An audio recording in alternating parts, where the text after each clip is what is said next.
Hello and welcome to the Build with Bear workshop. My name is Pat Bear. I'm here to build a model kit and hang out with all of you. I'm throwing the Bear Cave Lego site tier 2 blue emote in the chat. If you are currently a subscriber, go ahead and reply with those emotes. If you are not yet a subscriber, well, you've got some options. You can just say hi. You can use other people's emotes. You can be a lurker and not say anything.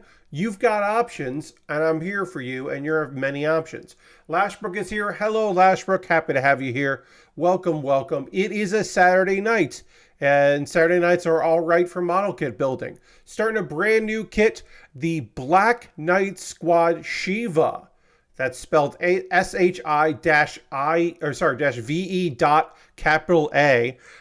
This is from Gundam Seed Freedom. Which is a movie in the Gundam series, recent. So this is a 2024 model kit, which is fucking rad because it is a night themed. I like night themed model kits. No polycaps because that's the era of high grades we're in right now, starting with Witch from Mercury and now this. There are going to be, I believe, 3 nights. So this is just the first of them. So there are stickers, but they are like color correcting stickers between the 3 because there are differences among the nights. And so I'm not too upset about that.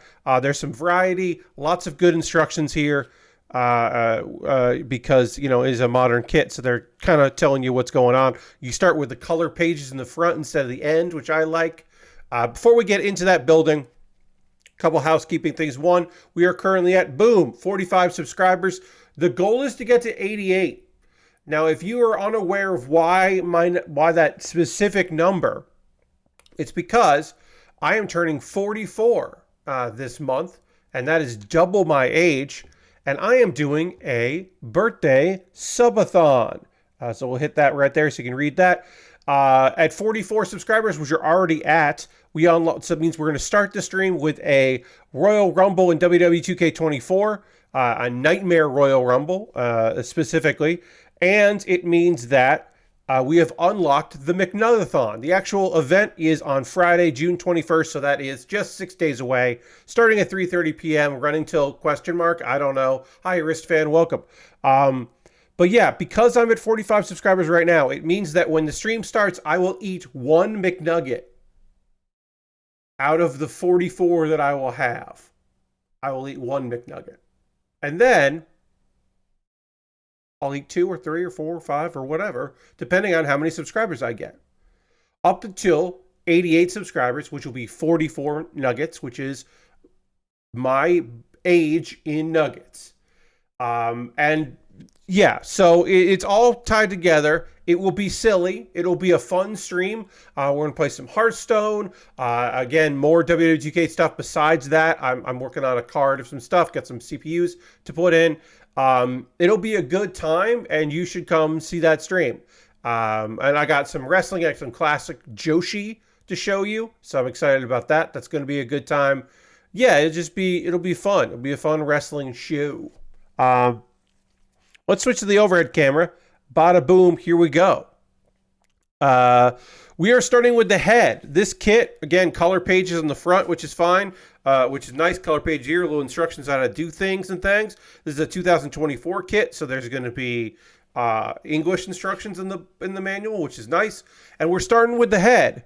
Instead of starting with the chest and then doing the head, we're just starting at the top. There are stickers, but it's early in the build, so I'm okay with that. Getting into the stickers right at the top of the stream. That's okay with me. I'm just going to adjust that because it's a little off center. There we go. I do need to reposition my overhead camera because it is slightly off. So I do need to move that around, which I will do soon. There will be a time coming soon where I will redo that. It just takes a while and is annoying to do, but the table I have moves and adjusts a little bit, and then the stand that is on the table, the clamp that's on the table, I should say, moves a little bit, and that throws everything off. So I got to go in and fix that, and I will do that. But yeah, I'm working on this. I have not seen the movie. This is a kit that I have not seen in action outside of some animated GIFs, but it looks fucking rad, and I am excited to work on it. As stated, for those that are unaware, I do love a night theme. I'm a big fan of the theme, the mobile suits that look like knights. I think that is cool as hell. We're going to do our first stickers here. Our first sticker we're going to do is the back of the head sticker, which is the rear camera sticker, which is this here. There's a front camera, which we'll do soon. Some of these stickers are going to be small, and that's fine. That is a very tiny red sticker that's going to go to the back of the head here. There, and then poke it a little bit to try to adhere to the plastic. So there will be some panel lines on this, mostly on the gray pieces here. We won't get too far into some stuff. There will be plenty that will not need any panel lining at all because it'll be black pieces, which is fine. We have two options here. Right off the bat, friends, we have options. This is the eyes with a little dot, a red dot. So that is trying to indicate that it is a motion. And this one is like a little line over one eye. And we're going to go with that because I think that looks cooler. I do love the flashing, the moving trail of the single dot. But I think this will look cooler on the face here. I'll just see if I can get this on here. Working with black plastic with my current lighting setup is a little tough for me to see the finer details about where to apply like a sticker, but I'm just going to take my time with it. We do have a backup in case this gets really ruined, but it didn't get ruined. You know, the backup being the other sticker. But yeah, now it just has this cool little red laser line on the side, and I think that looks dope as hell. And then we'll shove that piece into the back of the face here. At the back of the helmet. And is that connected right? That doesn't feel good, so we'll do it again. We'll do it until it feels right. There it is. That felt right. Great. So we did that, and now we will have more stickers to put on in a second, so I'm going to leave this here because we do have other stickers. Now we're doing the wings here, which as you can see here, will have some room for some panel lines. Stuff in there, and I'm just going to kind of clip the sides here a little bit and give it a little. Even before I clip it off, I'm just going to make this appear to be sharper than it is there because it's got the little nubbins on there. Protection, and I'm just going to swipe that nubbin right off so that it looks cooler. Because I don't mind if it's sharp because I'm not a child. 30 goes on this side, so that means 29 goes on the other side. We should talk about a very good pay-per-view or premium live event, because of the network, they don't call them pay-per-views, a pretty damn good premium live event from the fine folks at the WWE. They had an event today that was in Scotland, so it was this afternoon, so I didn't miss the show. I will miss seeing it live Money in the Bank next month because it's a Saturday night, so I won't be able to see that live, and I'm not going to take the stream off just to see that. I am going to panel line this in advance because it might be hard to, once this goes on, might be difficult to do that, so I'll do that after. A package of mine shipped, not a model kit. But something else of mine shipped. So I just got a notification. That's cool. So there was Premium Live event. This was Clash at the Castle. This is the second year of doing a show not in the UK, or not in England, but in the UK for WWE. They did a show in Wales last year, or 2 years ago. I can't remember when. But this year, it was Clash at the Castle in Scotland. A 5-match card, which there were breaks in between matches, but it still felt pretty good, and it was a good showing. Some quality stuff. 3 of the 5 matches did feature folks from Scotland, a tag match and 2 singles matches, all of which were title matches. And so we'll go through that. I'll kind of talk about what I thought of the show. We started with an I Quit match, which is pretty rare for WWE to have an I Quit match on a pay-per-view for a title. This was, and to win the I Quit match, which is important to just give the rules out, you must say, I quit.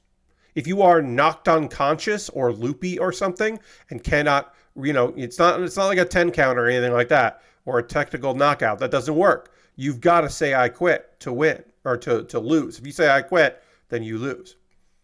So this was between Cody Rhodes and AJ Styles. Cody Rhodes is the undisputed WWE champion. He retained his belt in a match that ran about 28 minutes and was a very fucking good opener. Lots of shenanigans, lots of weapons being used. Handcuffs were used.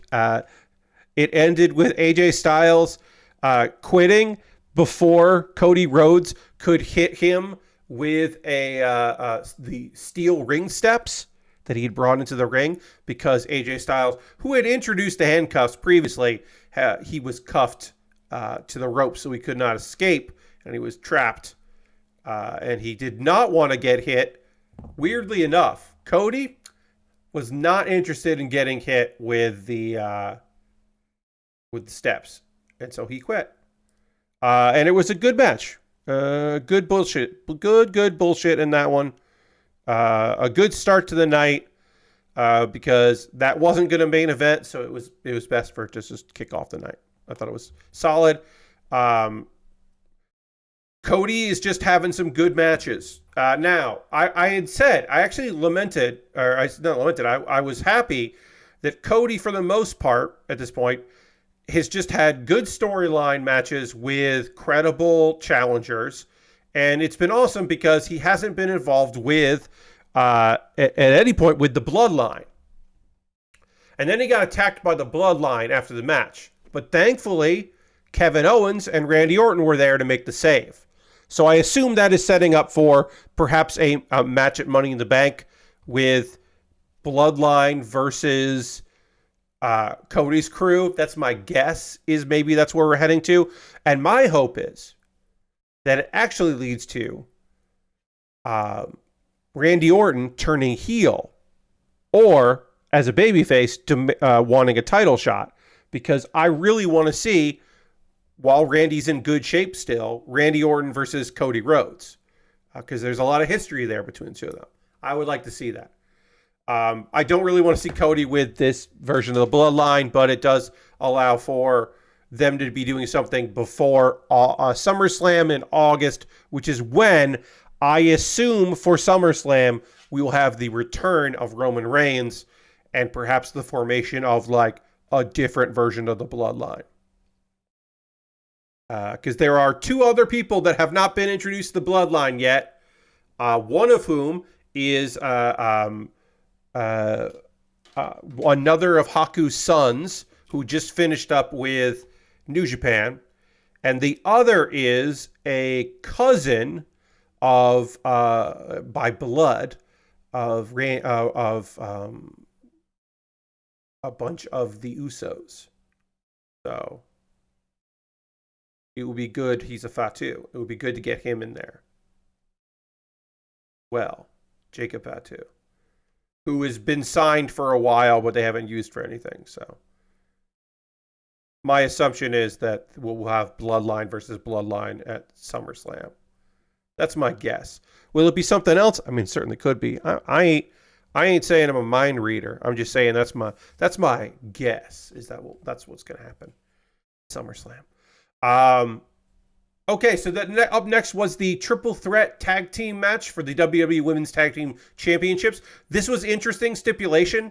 When they have multiple tag teams in there, and they're not doing tornado tag where everyone's just in at once, generally there are two people in, you can tag whoever, and then you can enter. They do that with like 4 teams and all that. This was 3 people in the ring all at the same time. And you can only tag in your tag team partner, which is an interesting element. It meant for a bunch of triple threats happening. Some teams working together very well to kind of squash the other one. The teams involved were Shayna Baszler and Zoe Stark. The tag champions Bianca Belair and Jade Cargill going into the match. And the new tag team champions, that's right, we had a title change hands. The unholy union of Alba Fire and Isla Dawn, who are both Scottish. They won for their home country. The unholy union, aka the witches, won. It's very awesome. They won. They're the team with the least buzz about them. Certainly the most experience as being a tag team together. In general, it's just fucking cool. It's just cool that they won. I don't know if they will keep the tag belts for that long. It kind of feels like it won't be a super long reign. Going into it, it did not feel like they were going to win, but the idea of it being a three-way fight, to me, made it seem like, oh, that makes sense, because like Shayna Baszler took the pin. So Jade and Bianca didn't keep their belts, but they didn't get pinned. So it keeps them looking strong. I don't think we're at the point yet where Jade and Bianca are going to fight each other. I think both of them are going to be in Money in the Bank, and neither is going to win, and one might prevent the other from climbing the ladder, even though they're friends, because they still want to, win Money in the Bank, and that could lead to issues. I think my hope would be that they don't fight until WrestleMania, but they could pull the trigger earlier. But it was a solid match. There were some flubs. Jade did trip on the ropes trying to get into the ring.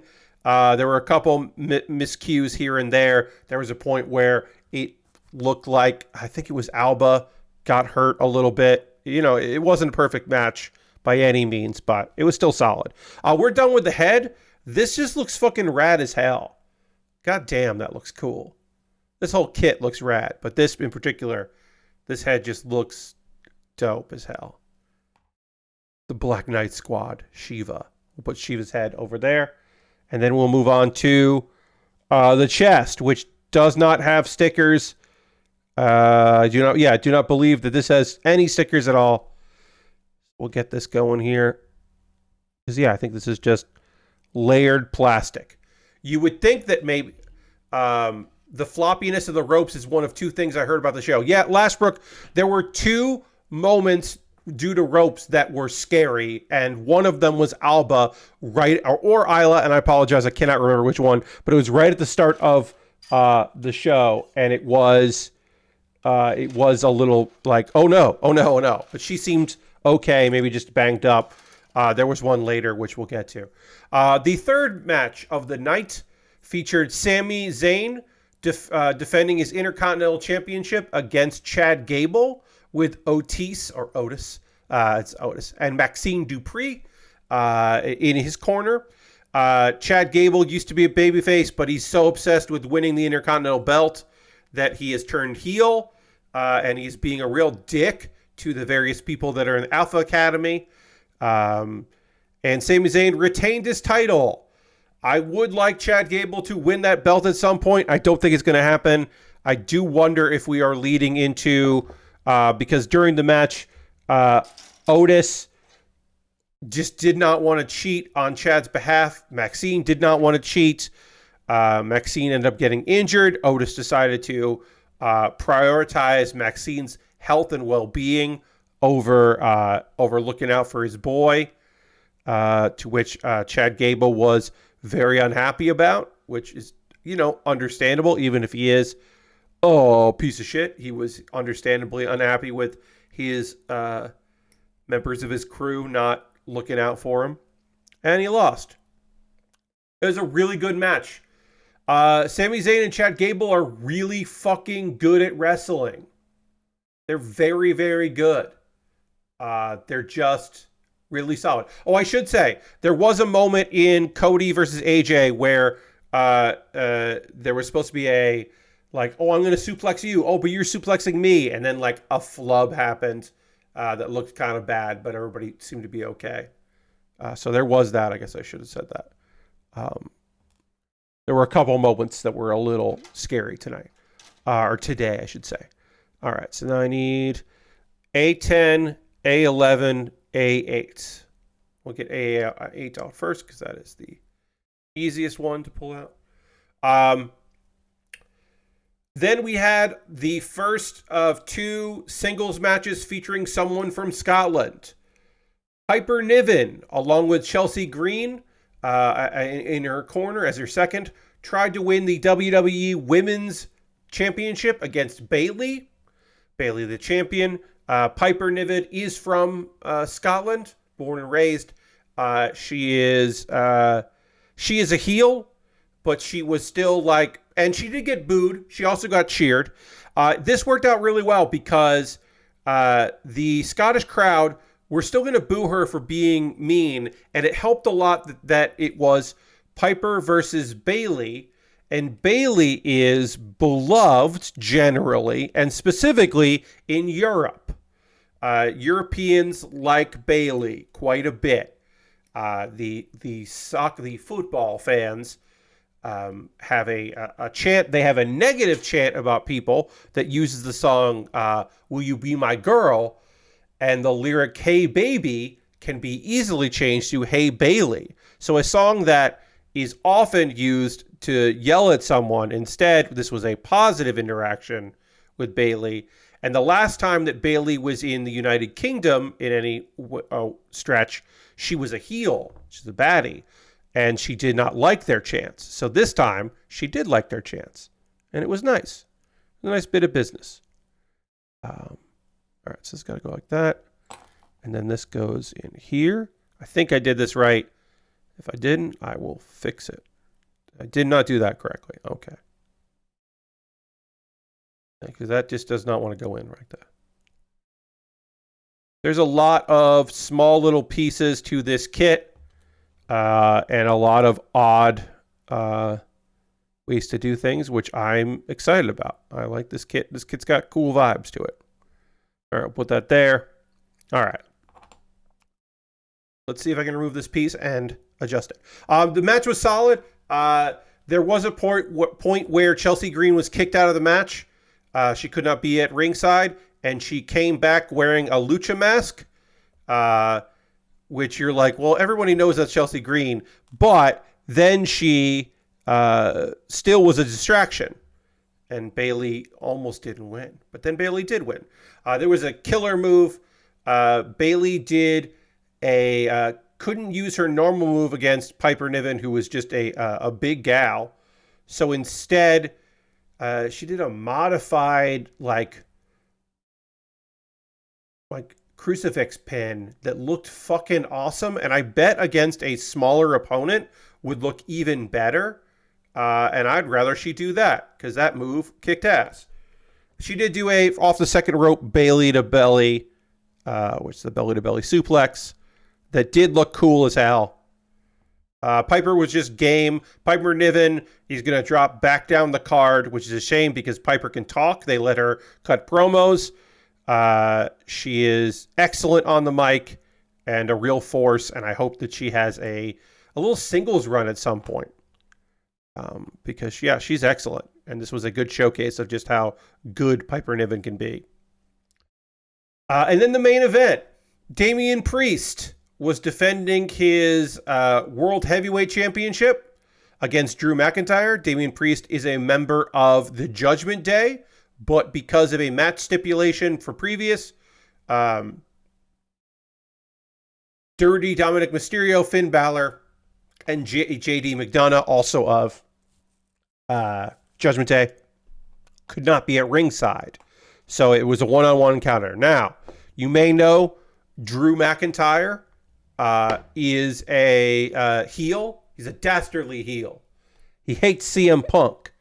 Hates the man. But Drew McIntyre won the belt at WrestleMania from Seth Rollins. And then because of Punk's bullshit, Damian Priest was able to cash in the Money in the Bank briefcase and became champion. So Drew really wants that belt. Also, they were in Scotland. And Drew is the most famous wrestler from Scotland. Now, caveat to that, should say, Drew McIntyre is the most famous Scottish wrestler who was born in Scotland. Because Roddy Piper is Scottish, but was born and raised in Canada and never lived in Scotland. So even though Roddy Piper is the most famous Scot wrestler, he was never there. He didn't live there.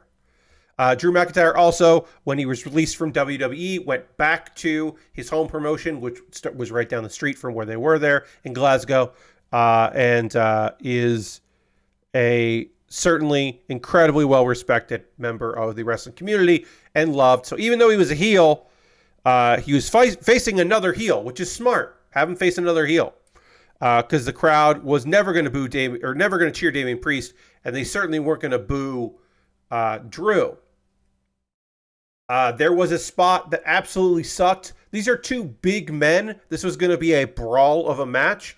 There was seemingly one scheduled high spot where our guy, Damian Priest, was basically going to do a jump off the second rope, 1 foot off the second rope to then flip and land outside the ring. And he got tangled up in the ropes. And his ankle is damaged. We don't know the full extent of it. So we don't know if, hopefully he won't have to give up the belt.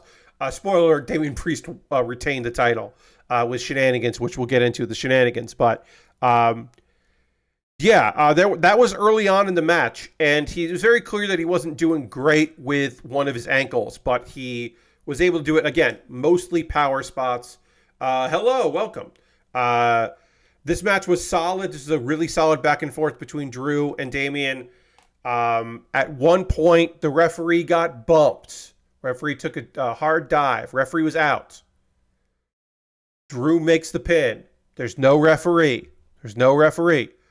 Camera's in real tight as another referee slides into the ring. Counts 1, 2, and then doesn't count 3. And that's when we realize that's not a referee. That's a man wearing a referee jersey. But that's CM Punk, who has been feuding with Drew McIntyre ever since the Royal Rumble. Now, CM Punk has been injured since the Royal Rumble, so we haven't had any kind of contact or payoff of that. Punk apparently was cleared to referee, but is not cleared for contact yet, according to CM Punk. This was really well done. It was on an angle where you couldn't immediately tell, hey, that's CM Punk. He was wearing a long sleeve shirt underneath the ref jersey, so you immediately didn't see not just his tattoos specifically, but any tattoos. His hair was slicked back. He just looked like a referee for a bit, and then we realized, oh, that's not. He and Drew have a little bit of a tussle. He kicks Drew in the balls, and it leads. Hey, just under spicy. It leads to Damian Priest retaining his title. Just under spicy says maybe they're building Punk McIntyre for SummerSlam. Also, hi Pat. Yes, hello. Yeah, I'm thinking that now. If CM Punk is cleared for SummerSlam, that's the thing. CM Punk versus Drew McIntyre doesn't need a title, right?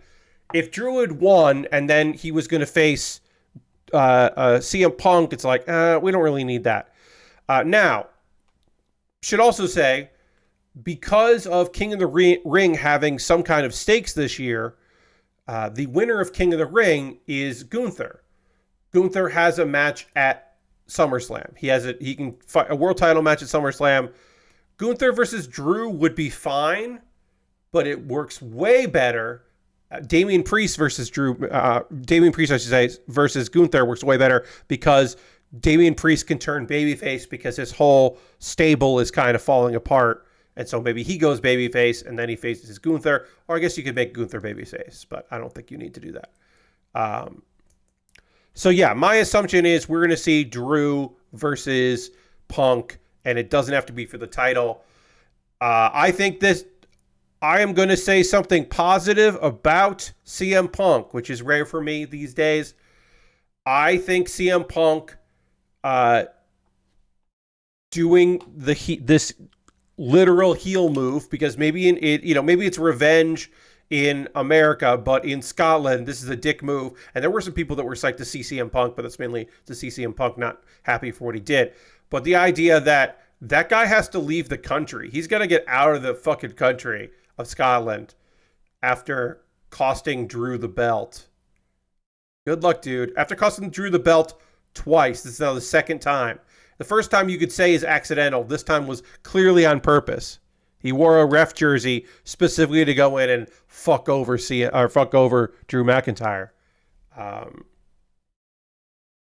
So yeah, I think we're gonna get them in a match, and that'll be fun. And I think if Damian Priest is not injured because of that his ankle, if he's cleared to compete, he seemed fine in the match, but who knows? But my assumption is they won't have him have a match at Money in the Bank, and he can take some time to heal up. But him versus Gunther, I think totally works. I think that'll be a quality match between those two. And I think Gunther wins. I think Gunther beats Damian Priest. There's also the possibility that someone wins Money in the Bank, which is before SummerSlam, that somebody wins Money in the Bank and cashes in. And Gunther faces that person. That's totally possible. There have been quick things, especially if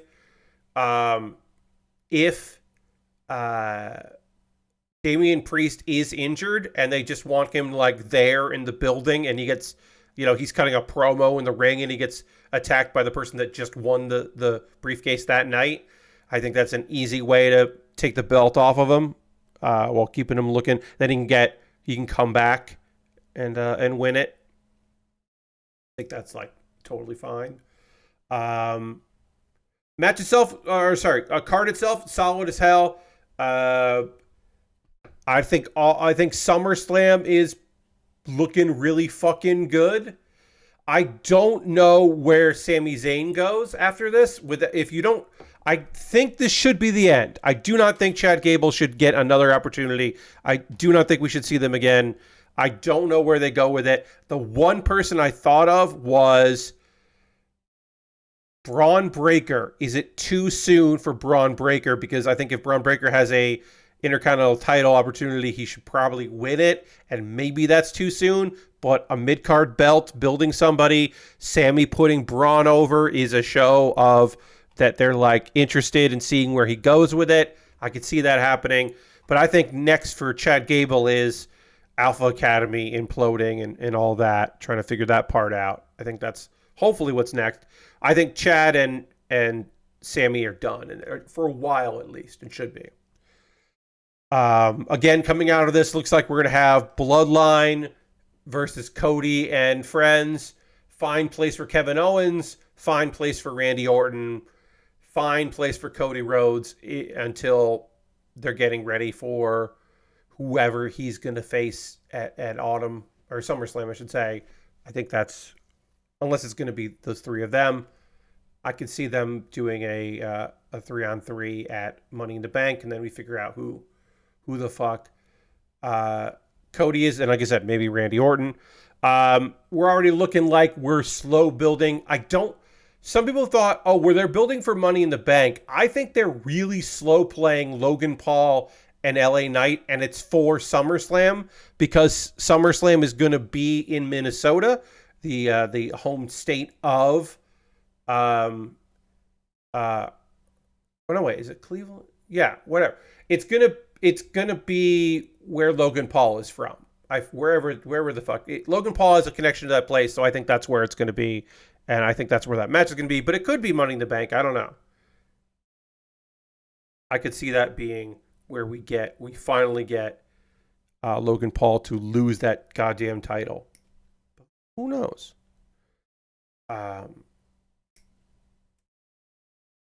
We already know Nia Jax versus Bayley is going to be SummerSlam. We assume Bayley will retain until then, and I think Bayley's going to fucking lose, which sucks. Women's tag belts, I don't know. I think this will probably be a short reign, but I could see it being, there's a lot of women's tag teams on Raw and not too many on SmackDown, but we'll see. I could see a program with like Bianca or Jade not Jade, Bianca maybe, trying to get at Bailey as a small program. I could see, I don't know who wins. I mean, I want to see Lyra Valkyria win Money in the Bank briefcase, because I think Lyra with the briefcase would be very cool. So that is who I would like to see win the women's briefcase. I don't know who's going to do it, because there's a lot of ladies that could win that briefcase. SummerSlam 2004 will be Ohio. Logan is from Ohio. That's right. Yes. Okay, it is in Ohio. Because yeah, he is the most famous wrestler from Cleveland, Ohio, because that's a dig on the Miz from Logan Paul. The Miz is also from Cleveland. All right, let's get this stuff together here. We're building our chest, building all these things out. We'll panel line this once it goes in. And I got to make sure I'm doing this right, as always, because I have not built this kit before. Again, no poly caps for this. No rubberized plastic, all plastic on plastic here. And it's looking fucking great. This thing looks rad as hell immediately. I love the gold. It looks really nice already. And obviously we've got more to do with it, but damn, this does look neat. And again, these kits will have slight variations between all of them, the different nights. Do you ever sand pieces? So I do have a sandpaper stick, and in my own time, I will do that sometimes if there's a part that like looks kind of bad. Like you can kind of see here that this is not as clean as it could be. This particular gray is not as clean as it could be. So I might hit that with a sandpaper stick a little bit after. I don't do that on stream because it would just take a whole lot of time. In the same way that I don't do the double cut method that some people will do, which is I try to get my cutters as close and flush to the piece as possible, like that. Other people will go in the other way and they will clip away from it. So there's a little nubbin on there. There's now a little, black is the worst. This is probably the worst color to look at to be able to see. But I did the two cut method, which is now there is just a tiny little nubbin. I guess you can see that there that is sticking out. And then people would use different cutters that we flush, or they would use an X-Acto blade so they can get really close. And the reason you do that is to prevent any sort of like bruising of the plastic. There are certain colors, specifically black's not necessarily one of them. There's certain colors that the pressure of even using a side cutter, like a one sharp blade, would be really bad and would look really bad. So some people will use that. They'll use an X-Acto blade to kind of get the last part of that, or they have other cutters that are even sharper, and they use double cutters. I'm not doing any of that just because I stream my builds. I don't do model kit building outside of this. It's just on streams, so I want this to look, like I want the rhythm to be good as I'm doing this stuff for all y'all. But to answer the question, I do on occasion hit up some stuff off stream, but not on stream. All right, we got a couple more pieces to put on here, a few more layers of stuff, and then we will panel line this. There's not a lot to panel line. We'll hit the red, we'll hit the gold around the neck before we put the head on. Again, there's not a ton to do here because most of this is black, and we don't need to worry about putting marker on black. There is a little spot here. I'm going to get real close to this. There's a spot here. Let's see, can you zoom? Nope. Focus. There you go. There's like an indent here where it looks like you could put a sticker, but there's no sticker on this one, but maybe on another night there'd be a sticker there. That's all I wanted to say. I zoomed out too much. Like that. Last one says, I will say a glass file gives pretty nice results for not a lot of extra time investment. Yes, I use a sanding stick. I have a really fine, tiny sanding stick. But yes, glass files also do a similar thing, and the results are very nice. I have not used them personally, but I have seen the results done with other streamers. And so, yeah, and builders. I can say those do look pretty cool. Class files are pretty neat. So, yeah, that was WWE stuff. We'll get into some news. Unfortunately, we cannot go a stream without talking about layoffs or closures in the game development space or the games press space. So we will talk about briefly the imminent closure of Galvanic Games. You may not know, or have not heard of Galvanic Games by title of the studio, but you may know their most recent game that came out called Wizard with a Gun. They have had other stuff like the Rust Belt and Questmore, some distant memory, Rapture Rejects, Gurgermoth. They have been a studio for 9 years. And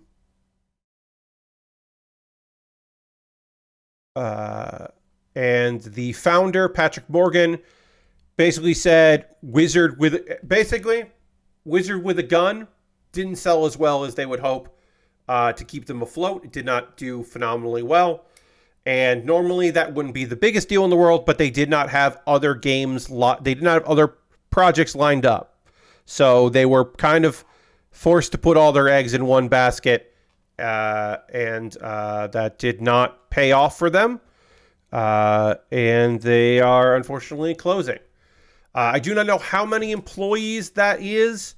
I guess there is a list. So not everyone wanted to be on the list, but employees that did want to be on the list. He did make a list on LinkedIn of employees that, if people are looking. Hey, Lord Crashington. But yeah, again, I can't tell you exactly how many people. But yeah, mostly it was just they could not pull together clients or projects or funding for other games and have to close. And that is a shame. I would like to go 2 streams. That's what I would like. I would like 2 streams where I am not covering layoffs or closures. I don't even think we talked about Dicebreaker. Dicebreaker, the writing was on the wall. Certainly, I am bummed about that. Yes, big ask, unfortunately. Yes, Lord Crashington is a big ask. But yeah, I don't even think we talked about Dicebreaker. To the folks that are like, well, why did IGN buy Dicebreaker? Well, one, when we say IGN, we have to talk about Ziff Davis. IGN didn't acquire those companies. Ziff Davis did as part of the IGN group. So we should put that in there. That is above their pay grade about those things. And also, they bought a package deal that included. Lord Crash says the Wizard with a Gun is a heartbreaker. Our team is heartbreaker, as I like that game a lot. Yeah. It's obviously a shame. The thing with Dicebreaker obviously is a bummer as well, because that's that was by all metrics and apparently a successful enterprise, but it is not something that Ziff Davis wanted in their portfolio. They wanted other things in there when they agreed to purchase those from ReedPop, which is a shame. Because Dicebreaker was doing some cool shit in a space that has some people that are doing good work for sure, but that was a team that had some experience and some know-how, and it's a shame to lose that. It is a bummer because that particular vector is really in need for that. Hey, Bobby, welcome. There are just a lot of people in that space because, like, you really do need in any fan community or hobbyist group, you do need some people that like are that can survive not liking something, right? Now, that's not to say not liking something for the sake of not liking something, for being a hater, but I'm saying that, like, influencers, capital I influencers, people doing that kind of creative work are incentivized to downplay problems with things, or flat out just like, actively choose to not be a hater about things because you don't want to lose access. And you have to be big to not worry about that. Like, you have to be a big enough organization that if you're like, okay, well, we're not getting coverage from this, like, we're not going to get preview coverage of this thing, we're going to have to go out and buy copies for ourselves when it comes out. You have to be a big enough company to go, or a big enough site to go, okay, we can weather that. We'll make do. People will still come to us. It'll just be a little late, and maybe they'll be annoyed with the company that isn't sending us stuff because they didn't like how we hated their a terrible game that they made. And if you are a small organization or a solo organization, or perhaps an organization that directly takes money from the same companies that you are covering, you can't be critical. Now, part of for me is, if any, like, I don't get a lot of free games, right? I get some. I get more. In the last 2 years, I've gotten way more than I ever did previously. But, like, the people that send me those games, the ones that know me as a person, understand that I am going to be critical of things. And I'm going to be honest about things.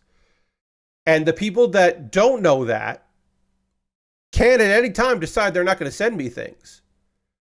Like, I have been positive about stuff from Strange Scaffold because there are a couple Strange Scaffold games that I have not streamed.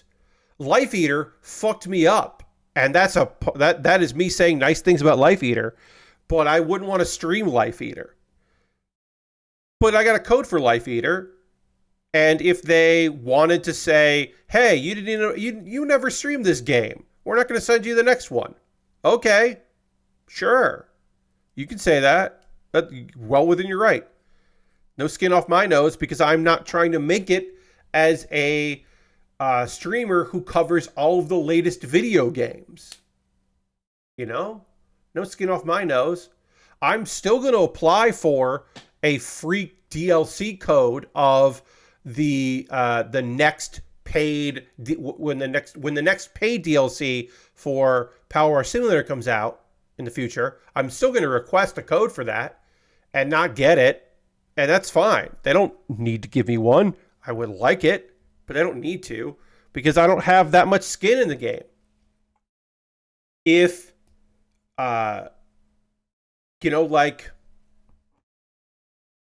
if I was sponsored by a website that sells model kits and they sold me a model kit that was like really shipped really poorly, I might be tempted to be like, hey, can we solve this before I talk about it? And that doesn't feel great, but that's honest, because if I have a working relationship with somebody, but they're not the manufacturers of the model kits, they just maybe goofed in shipping, right? So it's like shades of gray, but I'll be honest about that. I would say like, oh, I had an issue with them, but we figured it out. It'd be weird if anybody giving out codes to streamers, YouTubers gets mad about criticism, unless it's just an angry rant video. I mean, even then, look, we're not going to get into it because I just can't.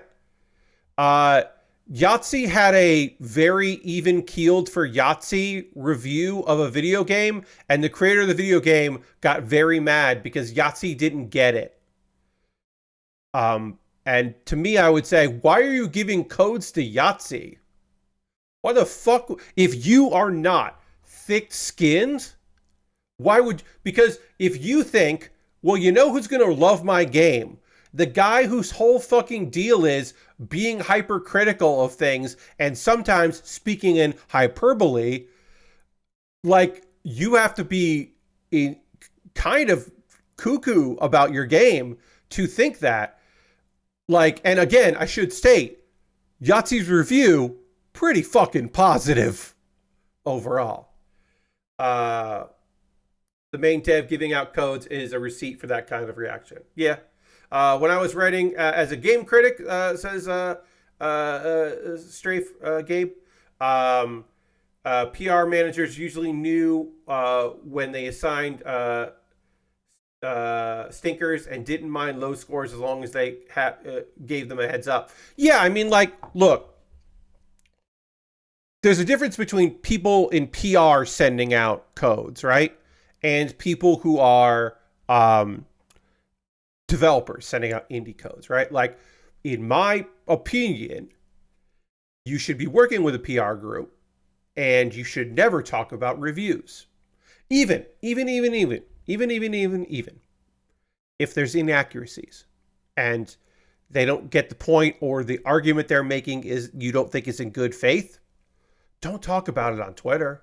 Don't talk about it in your Discord. If you want to send a note to that reviewer and say like, hey, I don't quite get where you're coming from here.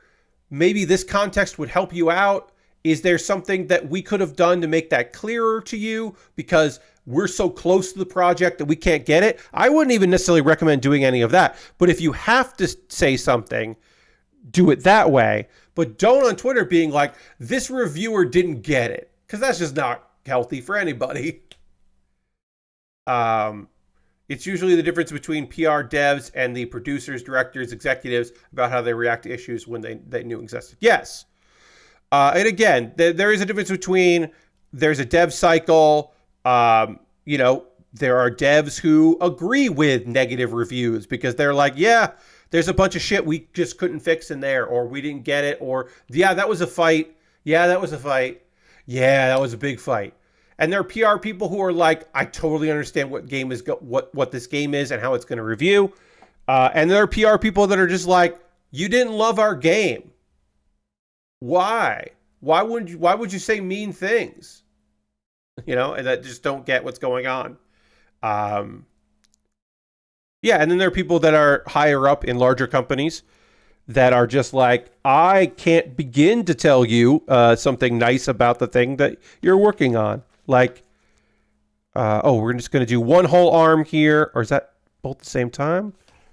Okay, no. This step we're doing twice.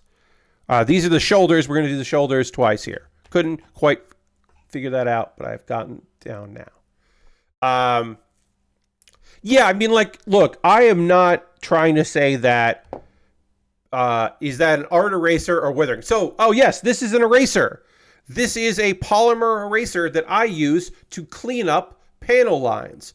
You can see I have put some, you can maybe see I put some black marker here on the head here, this gray part there.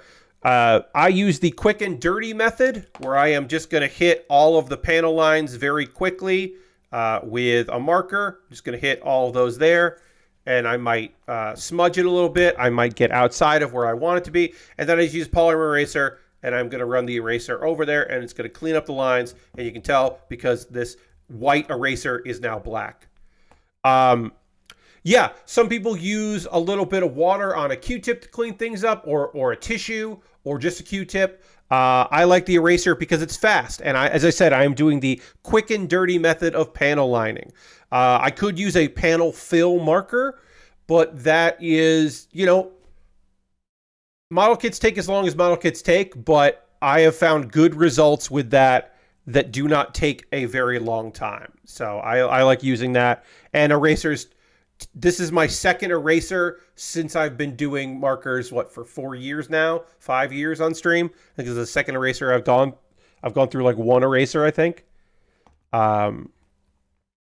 So it lasts quite a long time, which is nice.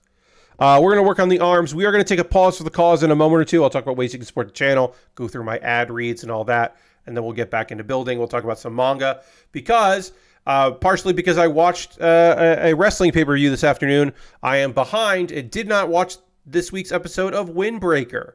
So I'll be doing Windbreaker and Kaiju number 8 on Monday stream.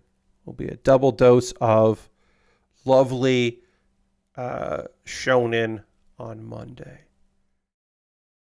Reminder, my stream on Tuesday at 9 p.m. Eastern will be Pat Baer's Anime Club live. It'll be a recording of my ongoing video series, Pat Baer's Anime Club.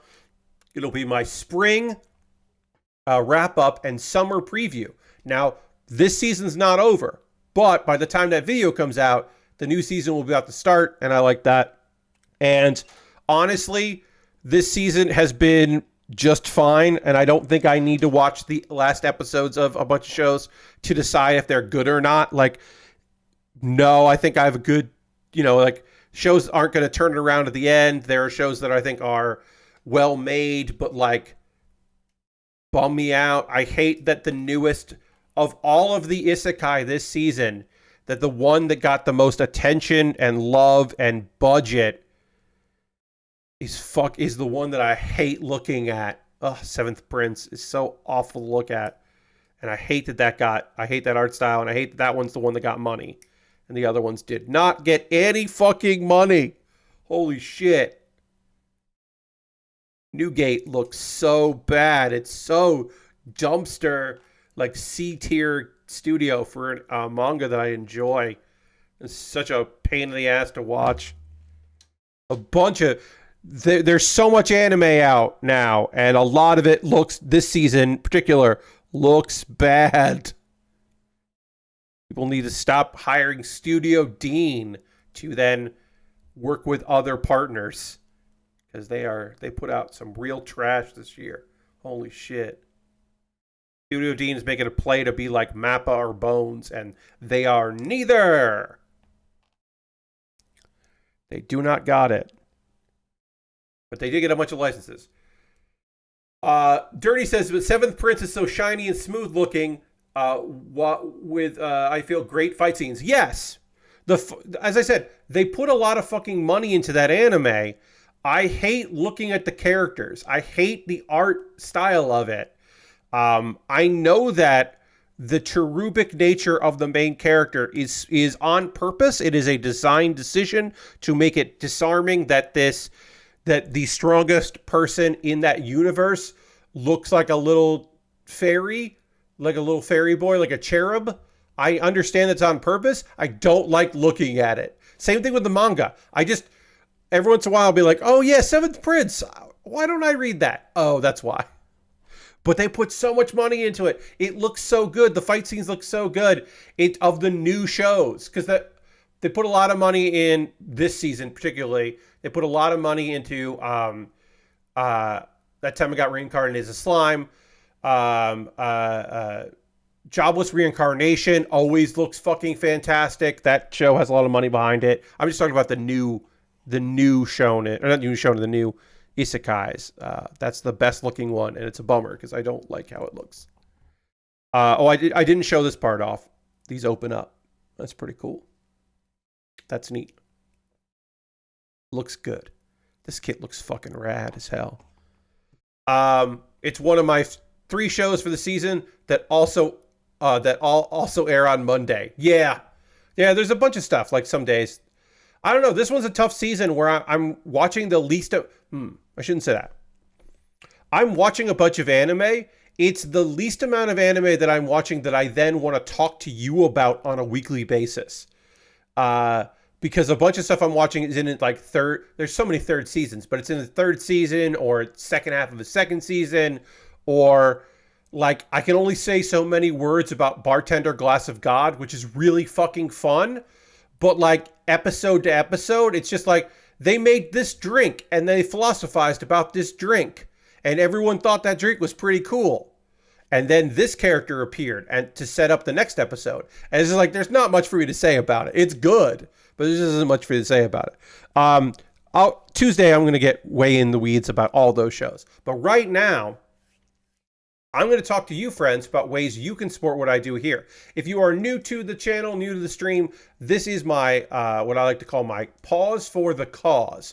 This is my opportunity to promote myself to you, the viewer. We are going to get back to model kit building in just a minute, a couple minutes here. So if that's the thing you're most interested in, just bear with me. It's okay. Everything I'm going to talk about here is optional. You don't have to do any of these things. If you would like to, you're more than welcome to. But if you're just like, nah, I'm good, that's also okay. If you're currently a subscriber to the Build with Bear Workshop, you can throw the Bear Cave, the Lego, the Scythe, the Tier 2 blue emote in the chat. Being a subscriber is the easiest way to support what I do here through Cash Money. As you can see, you can become a subscriber with cash or your Prime Gaming token. If you have Amazon linked with your Twitch, you get that token. If you want to become a subscriber, do it now. Save some, because in the future it'll cost you more money. So why not do it now? We are currently at 45 subscribers. The goal is to get to 88. That is twice my birth age, because I am doing a streaming event a week from yesterday, which will be June 21st, starting at 3:30 p.m. in the afternoon. Pat Baer's birthday subathon. We're already at 44 subscribers, which means we unlock the Nightmare Royal Rumble, which is a bunch of creator wrestlers that all look like nightmares. They're all terrible to look at, all in a Royal Rumble. And we have unlocked the McNuggathon. The McNuggathon started with 45 subscribers. So at the start of that stream, I will eat one McNugget. And every subscriber plus that, I will eat another McNugget. If at the start of Friday's stream, I am at 88 subscribers, I will in a row eat 44 McNuggets. Will I eat more than my birth age or than my age in McNuggets? No. 44 is a lot. Can I eat 44 McNuggets? Yes. In parentheses, we're going to fucking find out. But also, I am confident I can do it.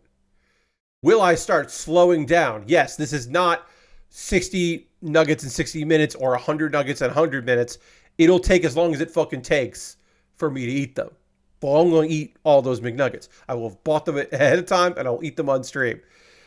So consider becoming a subscriber. You can preload how many McNuggets I got to eat while watching wrestling stuff, because I'm going to have a bunch of wrestling and video games, and it'll be a good time. Got some decks in Hearthstone to show off. It'll be fun. But that's coming up. That's a big thing. So being a subscriber, gifting a sub if you want to join the gift sub leaderboard, or bits and coins are always appreciated. If you want to cheer, you can do that. Those are other ways to support me here via Twitch. If you want to support me and not use Twitch, which I understand, I do have a Patreon at patreon.com/PatBaer. There is a what's the Pilk and Dilk goal level? There is not one, Lord Crasher did this time. I am not doing we have to get to this high number for me to then do something. We're not doing incremental incentives. We are doing sub for nug incentives, with the payoff being the number. I will return to that, but it's hard. Momentum is hard. This way is a constant stream. We're giving that a go. But I have a Patreon, patreon.com/PatBaer. $1, $3, $5, and $10 tiers. Different rewards at different tiers. Consider joining me on Patreon if you would like to. I would love to see you over there. You know, no pressure. I have a YouTube channel, and if you want to give me a subscribe over on my YouTube, that's free. You can subscribe for free over on YouTube.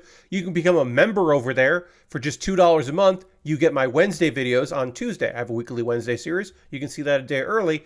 And then those are all monthly ways to support me, various means. There's also direct donations. I got a PayPal. I got a Ko-Fi. If you want to do a direct donation that way, as like a tip jar, you can do that. And everything I make through direct donations through YouTube, which includes AdSense, so watching my videos helps me out, through Patreon and through Twitch, all goes into a fund. And out of that fund, I buy model kits.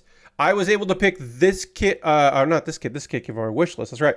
I have the Gundam Aerial came in the mail. The Gundam Aerial came in the mail. That is a full mechanics. That's a 1/100 scale kit. That kit was $40-something, which was on sale. And I was able to pick that up in a flash sale because I had the funds. So past you helped future me build a cool model kit. So thank you for that.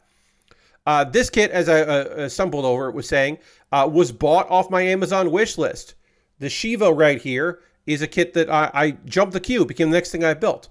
If you would like to buy me something, maybe because you know my birthday's coming up, and you want to celebrate my birthday by buying me a model kit to build on stream, you could do that.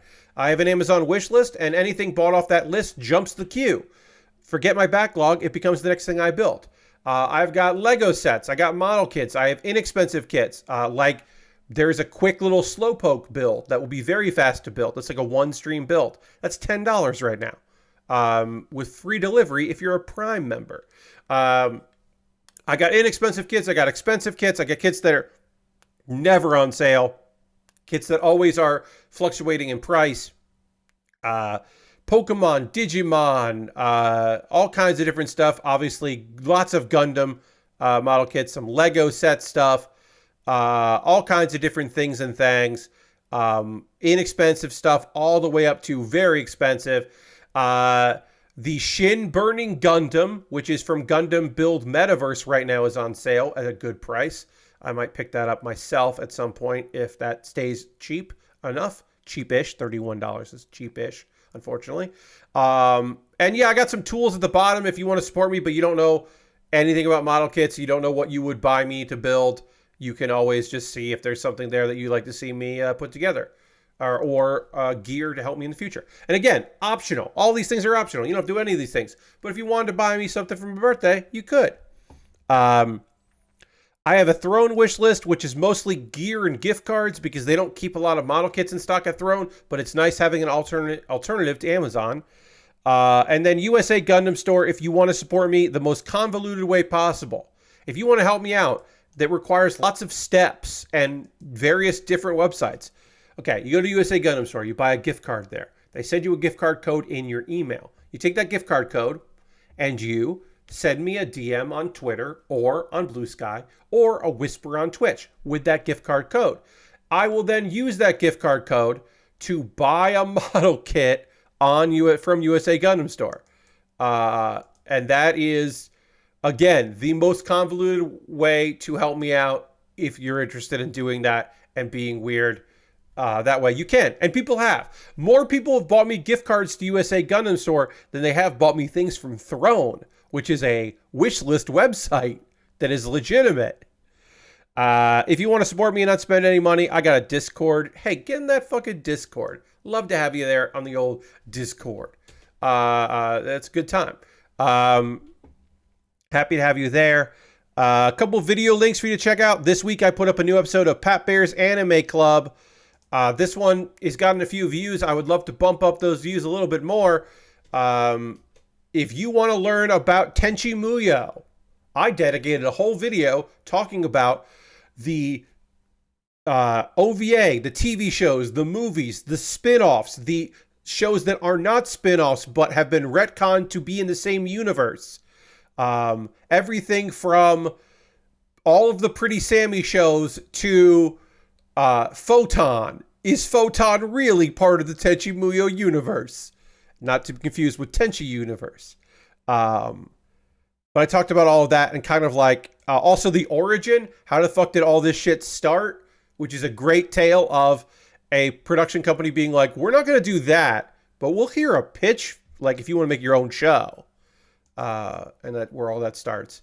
And then Kuma Baer is my weekly anime recommendation series. I have a new theme every month. This month is mecha shows, and I recommended Gurren Lagann, a kick-ass anime for cool people. It's the most cool dude not Gundam. It's the most cool dude mech series that's ever existed, except maybe. No. Actually, pull this back. It's Gurren Lagann is a cool dude anime. The anime that I'll be recommending next week is a cool guy anime. And there's a difference between cool dude and cool guy.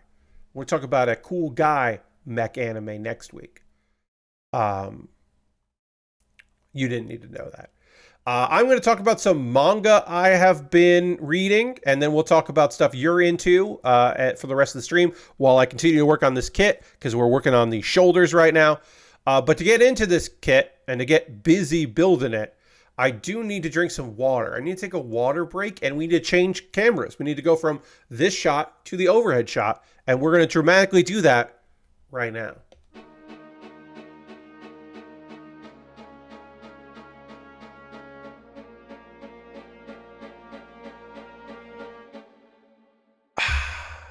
All right. Hell to the yeah. Let's work on some shoulders, and let's talk about some manga that I have been reading. We have got two stories here. Your Majesty, the voice of your heart is leaking, and a single aristocrat enjoys a different world, the graceful life of a man who never gets married. This might be hard for you to believe, but one of these is an isekai, and it's not Your Majesty, the voice of your heart is leaking. That's not the isekai. A single aristocrat enjoys a different world is the isekai. A different world is in there. He did not have to be isekai at all. We'll get to that. The fact that it's an isekai, I was like, this is not necessary, but okay. Let's talk about Your Majesty, the Voice of Your Heart is Leaking. This is a romance series, is a fantasy romance particular series here. Our main character, she is a princess of a small country, and she is being sent off to marry, in a political marriage. She's going to go marry a stern guy, a guy who's like, he's the Ice Emperor. He's supposed to be like haughty and like kind of just like, a real asshole, and she's like not looking forward to it. Not just because of his reputation, but also because in general, she's not psyched about dudes because she is beautiful, and dudes only want one thing, and it's disgusting. And I'm not adding the meme there. I'm saying literally, dudes just think that they think because she is beautiful, she must be a bitch and a slut, which she is not. And she knows they think that because she can read their minds. That's her ability. She can hear people's inner thoughts, and she is sick of that shit. She is sick of hearing people's inner thoughts. She would love it if she didn't hear that. And she just instead could just live her life. Here's the thing. All his inner thoughts are lovely because he is not the cold guy. He is just nervous and putting on a front, and inside he's a goddamn teddy bear. And he is instantly enamored with her and certainly attracted to her, but not like ulterior motives. Oh, I'm thinking garbage thoughts about this girl. He's mostly just like, wow, she's beautiful, and talking to her, I'm so interested in talking to her more, and she just seems so smart and cool. And so it's this love story of like, and there's some drama right off the bat. There are people who are not going to be happy about that. There's some issues going on. There might be some stuff bubbling on the surface that she can either help with or perhaps undo some conspiracy stuff. There's a little bit more. It's not just a cute little romance. There's some other stuff going on, but mostly it's a cute romance because it's just a story about a girl who is completely flummoxed hearing the thoughts of this guy who is just super into her and charming. And she was not expecting that, but certainly was not expecting that out of a political marriage. And it's a nice little love story that I have been reading that I enjoy quite a bit. Nothing too deep, nothing too much to talk about when it comes to Your Majesty, the Voice of Your Heart is Leaking. But like, yeah, it's just fun. It's just a fun time. So that's a good one. It's a good one of those. All right, I gotta figure out how this connects. We gotta get these on here. This is gonna go like that. Okay, you tell me the 2 number. There it is. Got it. Part 1 and part 2 of these shoulders. So we can do this at the same time because these shoulders are identical. They're not asymmetrical, which is nice. Nice when that happens. And we'll panel line the shoulders once we get them all together. The other manga that I've been reading that I can talk a little bit more is A Single Aristocrat Enjoys a Different World, The Graceful Life of a Man Who Never Gets Married. So our dude in Japan was a guy in his mid-30s. And he was alone. He was just like a dude that lived alone. He liked his lifestyle. There's a weird thing about this manga, which is also like, I think them playing with Japanese culture, many Asian cultures, many cultures, period. That like, hey, if you're attractive and you have a good job and you seem like smart, why wouldn't you be getting married? Like all of the thing, it's that thought that oh, all those things would prevent people from getting married. Like if you were ugly, I could understand. If you didn't have a good job, I could understand. If you weren't well educated and and had money, I could understand. But you got all them things. How can you not have a wife and children?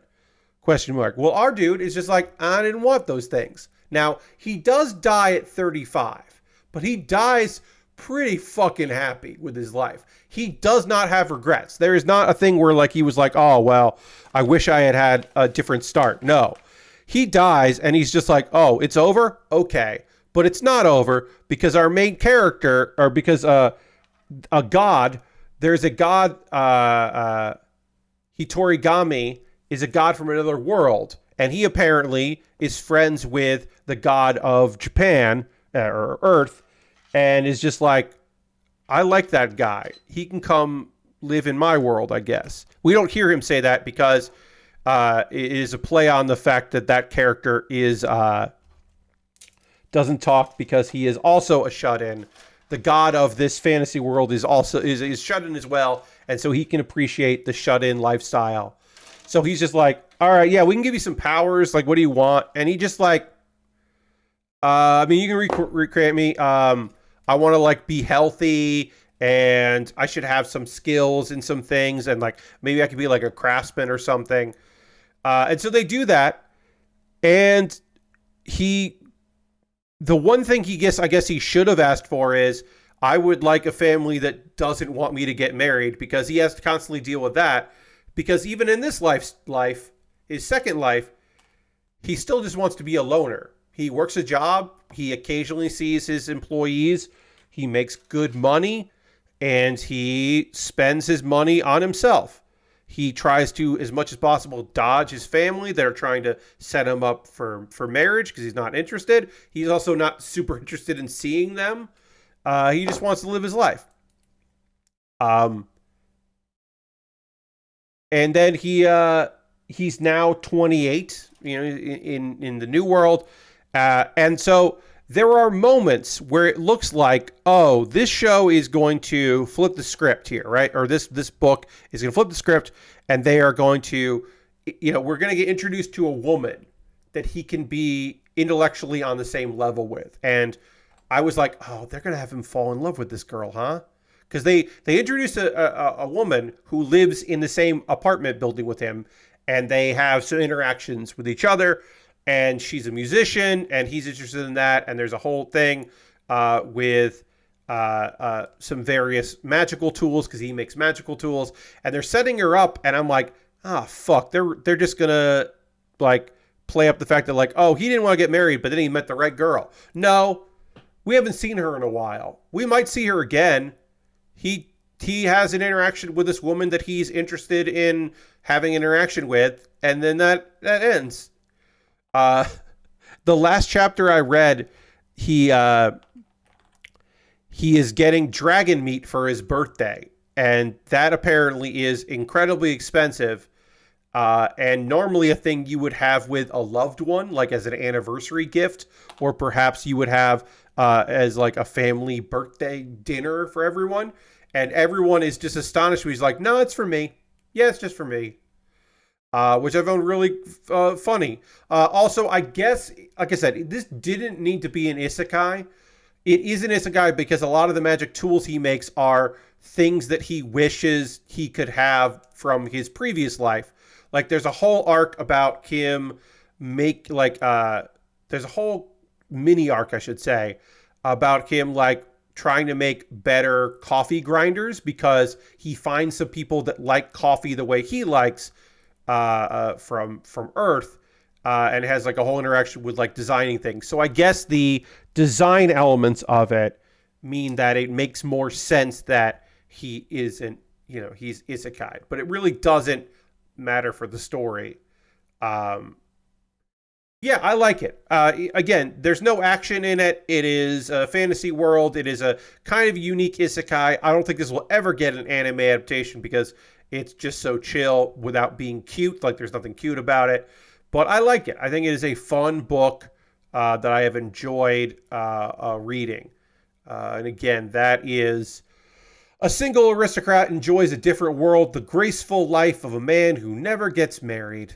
And hopefully they stick to that. They don't like have him meet the love of his life or something. Because I think like, he seems happy. And also I will say it is a very unique twist.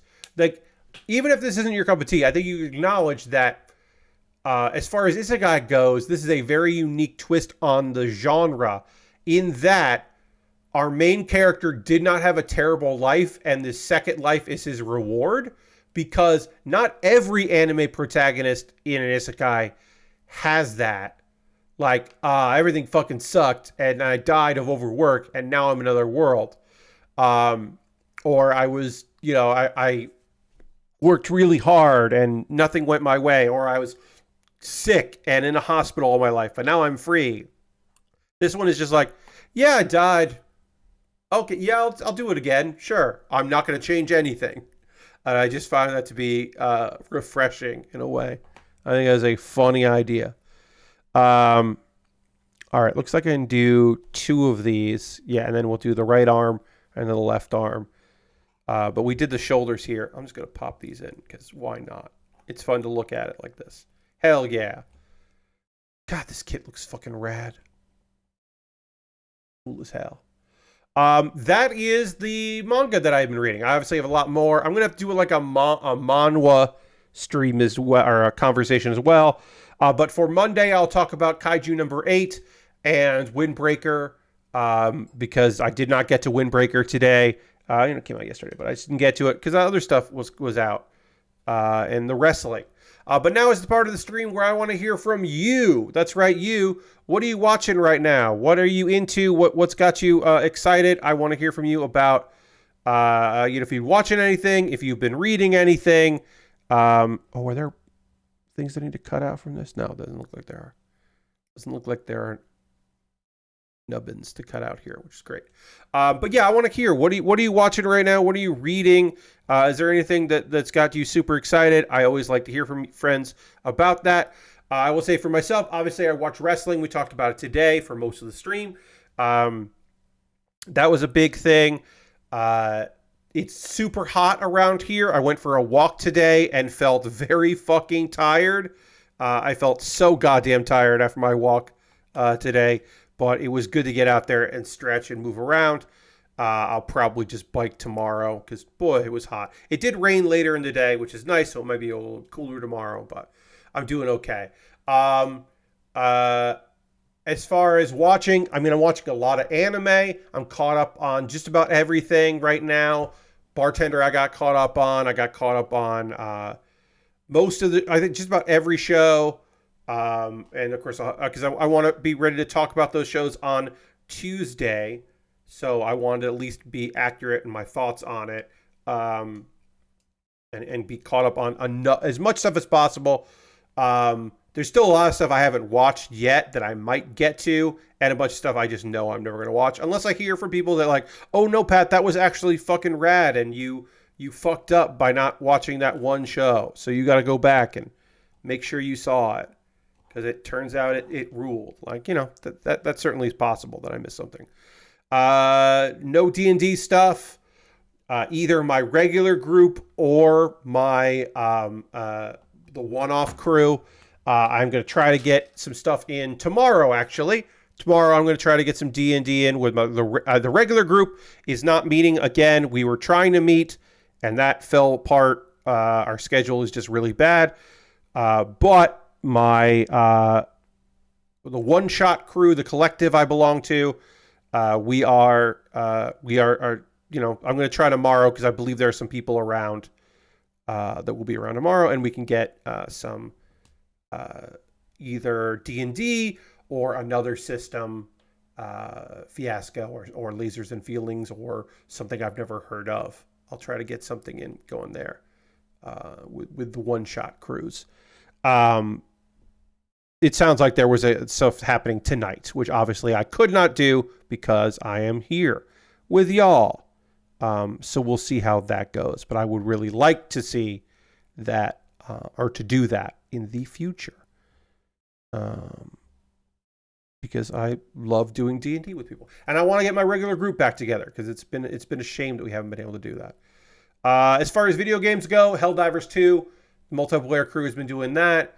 I played more of Dungeon Crawler, the demo. I'm still really enjoying that. That is still just a very fun demo to check out. So I have been quite enjoying my time with that, and I'm looking for a few other demos here and there. We just got raided by the Goof Cat. Thank you very much, the Goof Cat, for the raid. Welcome, Raiders. I'm Pat Baer. I build model kits and Lego sets. Hit the follow button if that's something that sounds like you're interested in. Right now, I'm talking to chat about what they got up and into in the last couple days, because I like hearing from friends, and we'll talk about that. But yeah, happy to have you here. We're working on a brand new model kit. I just started today. This came out this year. Does this look right? This maybe doesn't look right. We'll see if that looks right. I think this doesn't quite look right. So I have to, yeah. I think I did this wrong, maybe? I don't know. We'll look at it. We'll do a close inspection. I believe I did this incorrectly. So I'm gonna have to fix my mistakes. But yeah, yeah, we're hanging out. We're talking about some stuff, chatting with some people. This is the Shi-ve-A, the Black Knight Squad Shi-ve-A, and I believe, yes, that I put this piece on backwards, and so I need to fix my mistakes. But luckily, I should be able to pry one of the side pieces off here and flip it. Yes, I can get that off, and so then I can then flip this piece. And this does look right now. This looks correct. Luckily, not too hard to fix. It happens. So people wrote some stuff in chat here. Lord Crash says, I finished Sweet Tooth's final season on Netflix. That was a nice ending. Hell yeah. That's fun. That's fun when you're like, when you come across an ending and you're like, oh, good. I didn't hate that. That's nice. Arist fan says, I've been watching the 24 hours of Le Mans off and on today. I continue to have the worst luck in Hearthstone. I'm deep into Final Fantasy 14. Hell yeah. I have not seen any of Le Mans. I usually watch a little bit of that, but I hope that's going well and people are enjoying that. All right, so this is this side that needs to go in there. Okay. All right, that's looking good. Working on this arm, and we need D and E and E. So D. Hearthstone, yeah, I'm still doing well in Twist, and I've been having some luck with my dragon deck. Got nerfed. My like goofy dragon deck definitely got nerfed because now you need more dragons than you did previously to do the combo. But I'm still having a good time. I'm still having a fun time with that deck in Hearthstone. And then I have an Evolve deck that's terrible. It does not win games, and I should not play it anymore. But sometimes it's almost great. And so I've been playing that Evolve deck, and that's been fun. And I got a standard deck that's not doing well. And I at all, it's not a good deck, but it is a paladin, a pull some shit out of nowhere paladin deck that I am convinced could be good. Normally, I don't build decks myself. I find decks that people are playing and then modify them because I don't have every card or I don't like a particular card or something to that effect. This deck I built from the ground up, and I think it's good, but it's not great, if that makes sense. Let's see. Nathan Explosion. Hey, Nathan says, I finally started Dungeon Meshi. Senshi is rad, and the Samurai dude sucks. So, yeah. Dungeon Meshi. Dungeon Meshi is a fucking lot. There's a lot to unpack with Dungeon Meshi. I am of the opinion that is a good manga good anime that I like less than other people. I think the problem is I'm the problem. It's me. I think I'm the problem when it comes to Dungeon Meshi. I just think that I don't gel with it the way that other people do, and that other people are way more into it than I am. I think I put this piece on backwards. God damn it. Yes, I put this piece on backwards. When I do the other arm 2 days from now, we're going to have no fucking problems. I'm going to nail it, and everything's going to be perfect because I'm going to struggle with this so much. Now, I'll probably fuck that up too. All right, so this piece needs to go in here. Did I do this right this time? No. This also doesn't fit right. God damn it. What am I doing wrong here? Dungeon Meshi gets its revenge. Le Mans is very wet this year. Okay. Okay, so this piece does go... All right, so I didn't do this wrong. I was just not putting the right pressure on it. I don't know. Yeah, Dungeon Meshi is just a show that I can appreciate, even if it's not my jam. And I don't know what it is. I honestly not really sure. Because I really appreciate... like, I don't need shows to just always be sunny and rosy. And I think the show is realistic in many ways. And it's deep for a show that, like, a lot of its things that it wants to say have nothing to do with monsters and fantasy worlds, just human interactions. And I think that's awesome.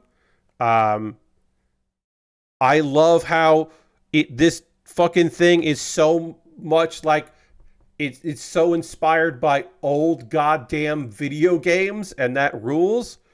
But yeah, I'm just like, I'm not super enamored with it. And I felt the same way about the when I read the manga, when I was trying to really get into the manga. Okay. What am I doing wrong here? Because no matter what, I can't get this piece to go in on the right, on the side. And I don't know why. I'll pull this out just so I can see. This is going to go in like that. Like, I know that. That's going to go this way. This is going to lock in on the other side. This I'm aware of. So that I understand. This bends like this. That's right. This is going to go in here. There's one with a little peg on that side and not on that side. That's right. So then this goes like that. Because that's the side that's like that. Because it doesn't spin. Yeah, and that's where that little peg is. And then this is just supposed to just insert as far as possible. And I am. Can't imagine this going any deeper. And then I push it like that. And then this peg, this thing should just go in. And then it doesn't. And it's weird. There's enough anime that not everything has to be for everybody. Yeah, Lord Crash. I mean, so I would say that yes. 100% yes. But also, I am, I do talk about anime not as a critic. I don't want to say that I'm a critic, but critically. We'll say that. We'll say that I do cover anime with a critical eye for, entertainment purposes, for people, for some knowledge, for recommendations. And there are times where I'm like, okay, well, this show just didn't work for me. Oh, finally. Jesus, this took fucking forever to get together. I don't know why, but it took fucking forever. But I don't love to be like, yeah, this show that is critically acclaimed and beloved just didn't hit me. And I at least want to my major issue right now is I can't fully express to you why Dungeon Meshi, Delicious in Dungeon, just doesn't hit me. Like, it's objectively excellent. When I do my anime top 10 of 2024, I am going to have a thing that says, I know that Delicious in Dungeon is on your top 10 list, or might be on your top 10 list. It is not on my top 10 list. And I will want to have some sort of acknowledgement of that. And I'd like to have some sort of critical thinking involved to say, I'm not going to include this on my list because, X, Y, and Z. And I don't have that. Right now, I don't have the critical thought of that. I just have my gut, which says, It's not like it's a chore to watch. I don't consider it a chore. But it's not something that I'm like, oh shit, I am behind on Dungeon Meshi. I gotta fix that shit right now. Like that is not my style. It's just like, oh yeah, I should probably watch like 3 episodes of Dungeon Meshi and get caught up so I can talk about it. Yeah, it's just not hitting me. And I'm not 100% sure why, but I felt the same again. I felt the same reading the manga when I was still reading the manga. It was never something that I was like, I'm just not gung-ho about it. I don't know. Hopefully I'll be able to collect my thoughts. Like, I'd like to be able to say something on Tuesday about it, but I have till January or December. I guess December.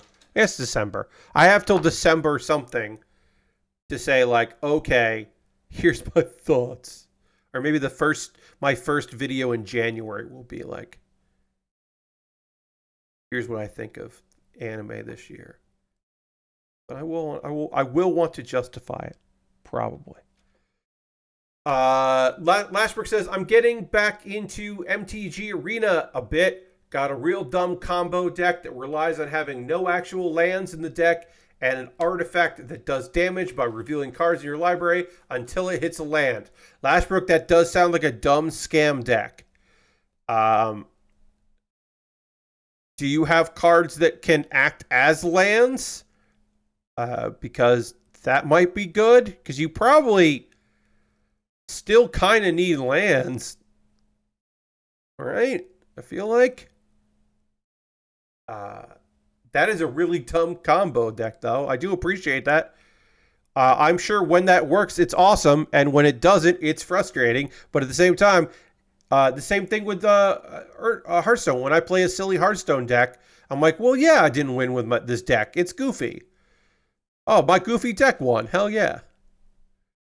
But that is silly in a way that I can appreciate. Lashbrook. Let's see. Ooh, there we go. It's together. So yeah, for Monday, we'll talk about Windbreaker and Kaiju number 8, which I am currently watching. And I'm gonna check Annie chart because I don't remember if Annie chart. Tell me Annie chart. Is this gonna be upcoming? Is this upcoming the last episode of this season of, let's see, Tsukimichi. Episode 24 of Tsukimichi is coming up. Okay, so we are ending Tsukimichi. The last episode did have stuff fucking happening in it, so I would love to see. Oh, nope, sorry. There are 25 episodes in season 2, so it's not almost over. Tsukimichi Midnight Fantasy has 2 episodes left, so I'll be getting to that. Reincarnated Seventh Prince is ending on Monday, and I have not kept up with Remonster, but maybe I'll watch a little more of Remonster. I might watch a little more of Remonster. How many episodes left do we have of this Spice and Wolf remake? 25. Okay, they're doing a back-to-back for Spice and Wolf. That's good. I'm not watching Spice and Wolf because I don't think that I need another Spice and Wolf. I will say this. If you never saw the original Spice and Wolf, watch this, because from all accounts, this is an excellent new version of it. But I don't think that the old version needed a remake per se. But I certainly don't think that I need to watch that, because I think the original was excellent and I got a lot out of that. So I'm not like going out of my way to watch this one. But people should check it out if you haven't. Lester says, about this silly combo deck in Magic. They added cards at some point where you can either cast the front side or the back, with the front being a spell and the back being a land that enters tapped. So within a library, they've just seen as spells. Nice. Okay, so yeah. So you do have some lands that they are just, they are lands when acted upon. That makes some amount of sense. Lord Crashington. Okay. Or Lashbrook, I should say. Not Lord Crashington. Sorry. I was looking two different places. All right, so this is going to go in here. And let's see if we can get this part of the arm built without as much fucking annoyance as the other arm. So we want to have this, and we want to have the parts with the dots or the little indent on this side. And we're going to push this up as much as possible. Push this up all the way. And then hopefully we can get these other parts of this arm on. Nice and easy. But yeah, I mean, this anime season existed. I don't know quite what to tell you. There's some good shit coming in the summer season. I guess I should say that I should look to see what was continuing. That would have been a good use of my time if I had scrolled to the bottom of any chart and looked at like what do we got going on here and when stuff coming out. But like Oshinoko is, hey, guess what? We're getting fucking season 2 of Oshinoko. So like, get hyped. One of my favorite shows of last year is a show that I appreciate maybe more than I love, but I think this was a stellar adaptation. I do think they could have done a better job with the thing that I've disliked the most about the manga, the handling of a suicide attempt, which is, again, ripped from the headlines at the time based on a real-life event that I fully believe they did not handle well in the manga or in the anime. And then when they listened to on High Dive fucking took out the, hey, if you have any problems, here's some numbers you can call. And they were like, that's a spoiler for the episode. So they put it at the end of the episode. Ugh, there's, again, so much of that was just awful. But I still think that Oshinoko is solid. So, feel like, oh, okay, well, I'll have to check it out. Have to check out this next season of it. So this is going to go in here. I'm guessing you guys are getting a big heat wave over the next week or so. Lord Crashton, as I said, today, it was brutal. The aircon is working, but like no breeze. The humidity was high. I think the heat index was in the high 90s. So I was sweltering today. All right, so this is going to go like this. This goes like this. Then this piece is supposed to pop in here. Will you pop in nice and easy? No. Yes, I did. I did it. Hooray. This arm is working out better than the previous arm, which rules. Some good isekai coming out next season. We'll talk about some of that stuff, I'm sure. Some romance stuff. I'm going to say this. A manga that I really enjoy is getting an anime adaptation that the art looks bad. The preview does not look good, but I'm still excited about it because it looks like all crap digital, and maybe it's going to be a shit adaptation. But I am very excited for the further adventures of Rick Gladiator, who's a guy who Rick is like an old man because adventuring is a young man's game, but he eventually became an old man adventurer. And by old man, I mean he's in his 30s. It's just about a dude that like finally reached his potential, quote unquote, late in life. But all the people that trained him are absurd, and he does not think that he is also absurd, but the fact that he survived and became super strong makes him also weird, and it takes him a very long time to acknowledge that, oh no, I'm also kind of fucking weird, huh? Oh shit, I'm also strange. Okay. It's a good show. It does not have an English, I don't remember the English name of it. I'm going to look it up right now because it's not listed as English here. Let's see, what else is it called? Yeah, there's just a romanji of it. So there hasn't been a English name of it. I'm going to look up, let's see, if there's a fan listing of this on. When in doubt, go to Manga Dex, because there was probably a fan translation of the thing that you're looking at, and you can find the name of it. Let's see, what do they call this? The middle-aged newbie adventurer, trained to death by the strongest party, became unbeatable. That is the literal translation of the manga. That's a fun one. That is a fun manga that I have enjoyed. I was surprised that's getting an anime adaptation.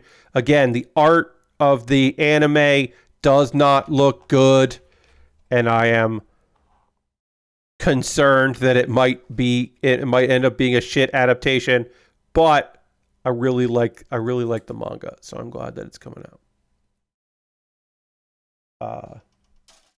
Yeah, this guy who ends up becoming a monster, and there's like a big plot of we need to get these things. Like they've got a MacGuffin that they're hard at work searching for, which is just a excuse to have some fun story time stuff and go on some big adventures. It's fun. Good supporting cast. And I need B8. We are almost done with the upper part of this kit. This kit's going to have some weapons. It's going to have a backpack that we haven't built yet. Of course, the lower half of this. We got some more to build with this thing. We're definitely not done, but we're working. We're cutting through it pretty fast. I wanted to see if I can find. Oh yeah, Tower of Gods next is there. Wistoria is. I did not enjoy that manga. I feel like that manga ended. Maybe it didn't. Maybe I'm confusing that.